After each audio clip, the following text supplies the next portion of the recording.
Hello friends, welcome to my mini blog. তো আজকে আমার দিনটা খুব স্পেশাল। কেন স্পেশাল অবশ্যই তোমার সঙ্গে শেয়ার করবো, তার জন্য তোমাদের সামনে আসা। আর দেখতেই পাচ্ছেন কোথায় এসেছি, মন্দিরে। হ্যাঁ, আজকের দিনটা ইনাদের ছাড়া তো সম্পূর্ণ হতেই পারে না, যারা আমাদের মানে সাথের সাথীরা না। আর আমি খুব মানি কিন্তু। আর আরও একজন আছে, দেখো একবার, দেখতে পাচ্ছ তোমাকে? হ্যাঁ, এটা হচ্ছে আমাদের এখানকার সিদ্ধেশ্বরী মা। তো আমি এসেছি হচ্ছে বাড়িতে। তো বাড়িতে এসেছি, তো মা বললো যে আজকে যেহেতু তোর বার্থডে, তো চলে আয় এখানে।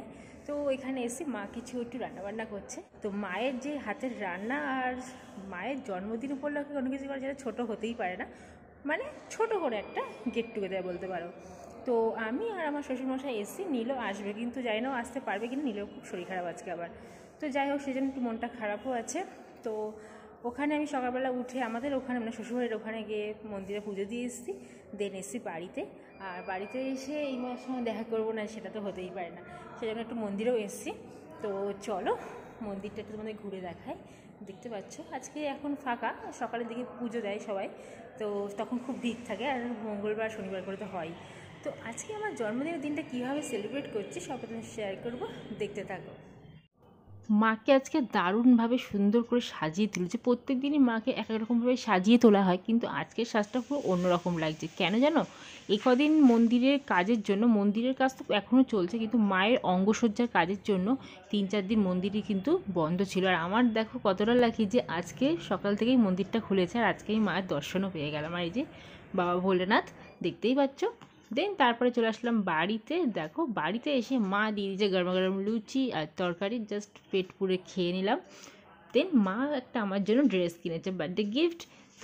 তো প্রত্যেকবার মা দিদি আমাকে কিছু না কিছু দেবে, আর এবারও ব্যতিক্রম কিছু না। যতই বলি দিও না সেটা শুনবেই না। তো দেন একটু ড্রেসটা করে একটু দেখে নিলাম কেমন কী লাগছে। তোমাদের কেমন লাগলো অবশ্যই কিন্তু কমেন্টে জানিও। কিন্তু ড্রেসটা তো ভালো লেগেছে, বার্থডে গিফট বলে কথা। কিন্তু একটু মন খারাপ, কেন বলো তো? কারণ এই যে বললাম, নীল এখন ফোন করে বললো যে ও আসতে পারবে না, কারণ আমাদের প্ল্যানটা ছিল অন্য, কিন্তু প্ল্যানটা পুরো উল্টো হয়ে গেল। দেন মা আর দিদা মিলে দেখো সারাদিন সকাল থেকে কত কি রান্না করেছে শুধুমাত্র আমার জন্য। এদিকে মাছের মাথাতে মুড়িঘণ্টর ডাল, কাতলা মাছ, মাটন, চাটনি, অফ মানে আমার ফেভারিট, পাঁপড়, মিষ্টি, রসমালাই সব তো আছে। এদিকে 5 রকম ভাজা, পায়েস, আরও নানান রকম ছিল, বাঁধাকপির তরকারি। তো সবটা তো আর খাওয়া সম্ভব না, যতটা পেরেছি সব কিছু একটু একটু করে ট্রাই করেছি। বলে না মা দিদার মন কখনো মন মানে না। তো দেখো এবারও কিন্তু আয়োজনের কোনো কমতি নেই। আর আমার এত বড় হয়ে গেছি, তারপরেও কিন্তু প্রত্যেকবার আমার বার্থডে সেলিব্রেশন হয়, আর সেটা বড় করেই হয়। বন্ধুবান্ধব থাকে, আত্মীয়স্বজন থাকে, কিন্তু বিয়ের পরেও বড় করে হয়েছে। তারপরে এই মানে 1-1.5 বছর হলো, মানে 1-1.5 বছর, 1 বছরই বলতে পারো, বন্ধ হয়ে গেছে। কারণ এখন আস্তে আস্তে সবার বিয়েও হয়ে গেছে, সবাই বিজি, কেউ একই টাইমে আসতেও পারে না। তো এই যা হয় আর কি।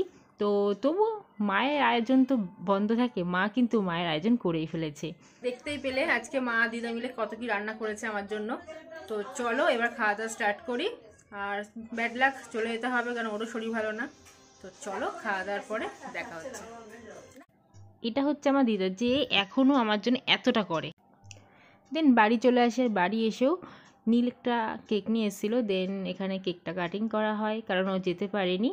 তো চলো কিছু মোমেন্ট তোমাদের সঙ্গে শেয়ার করে ফেলে, তারপর একটুখানি ভিডিও করে নিলাম। তো ও আছে, তো চলো এবার কেকটা কাটা যাক।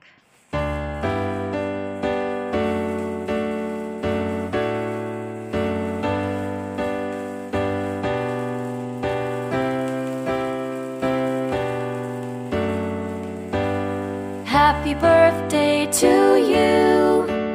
Happy birthday to you.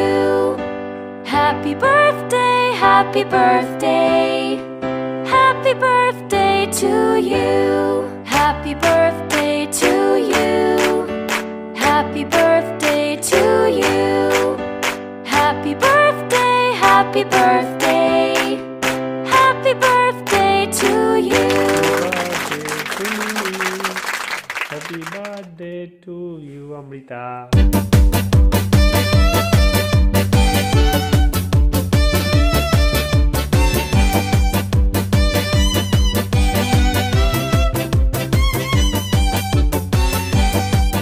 Happy birthday to you.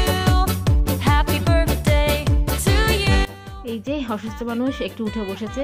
তো দিনের শেষে স্বাদ দিয়েছে। তো তো চলো, এই ছিল আজকের আমার বার্থডে মিনি ব্লগ। তোমাদের কেমন লাগলো অবশ্যই কমেন্টে জানিয়ে, ভালো লাগলে অবশ্যই লাইক, কমেন্ট অ্যান্ড সাবস্ক্রাইব করতে ভুলো না।